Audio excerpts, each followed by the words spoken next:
விடுதலை புலிகள் இயக்கத்திற்கு ஐரோப்பிய யூனியன் நீதிமன்றம் சமீபத்தில் தடையை நீக்கி உத்தரவிட்டது. இந்தியாவில் தடை இன்னும் தொடர்கிறது. விடுதலை புலிகள் இயக்கத்திற்கு விதிக்கப்படும் தடை குறித்து தமிழக காங்கிரஸ் தலைவர் EVKS இளங்கோவனும் தமிழர் தேசிய முன்னணி தலைவர் பழ நெடுமாறனும் இன்றைய ஆளுக்கு ஒரு நிமிடம் பகுதியில் அளித்த கருத்துக்களை பொது பார்ப்போம்.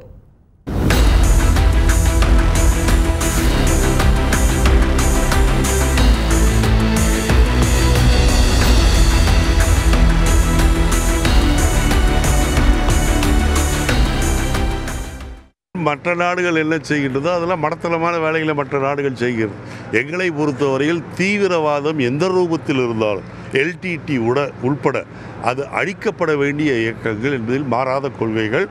நாங்கள் அதை ஒழிப்பதற்கு எல்லா முயற்சியும் சொல்லுவோம். அதில் எங்களுக்கு எந்த விதமான மாறுதலும் கிடையாது. அதேபோல் ராஜீவ்காந்தி கொலை வழக்கில் குற்றவாளிகள் என்று சொல்லி தூக்கு தண்டனை இடப்பட்ட 3 பேரையும் தூக்கில் ஏற்ற வேண்டும் என்பதிலும் நாங்கள் உறுதியாக இருக்கின்றோம். ஆனால் அதே நேரத்தில் அப்பாவி தமிழ் மக்களுக்கு தொடர்ந்து தீமைகளை செய்து வருகின்ற ராஜபக்சேவை தூக்கி எறிய வேண்டும் இந்திய அரசு. இப்படி என்றெல்லாம் கேட்கக்கூடாது. அரசுக்கு அதெல்லாம் தெரியும். தெரியவில்லை என்று சொன்னால் நீங்கள் ஆள தகுதியற்றவர்கள் என்று அர்த்தம். 91ஆம் ஆண்டு முதலாக விடுதலை புலிகள் இயக்கத்தின் மீது இந்திய அரசு தடை விதித்தது. அவர்கள் சொன்ன காரணம் முற்றிலும் ஏற்க முடியாத பொய்யான குற்றச்சாட்டு.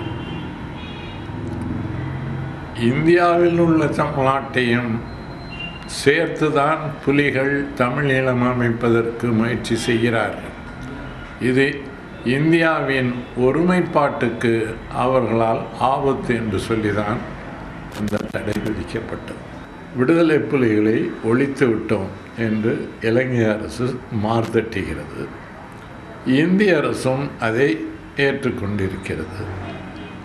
இவ்வளவுக்கு பிறகும் இன்னமும் இந்தியாவில் புலிகள் மீது தடையை நீட்டிப்பதின் காரணம் என்ன? இல்லாத ஒரு இயக்கத்தின் மீது எதற்காக தடை?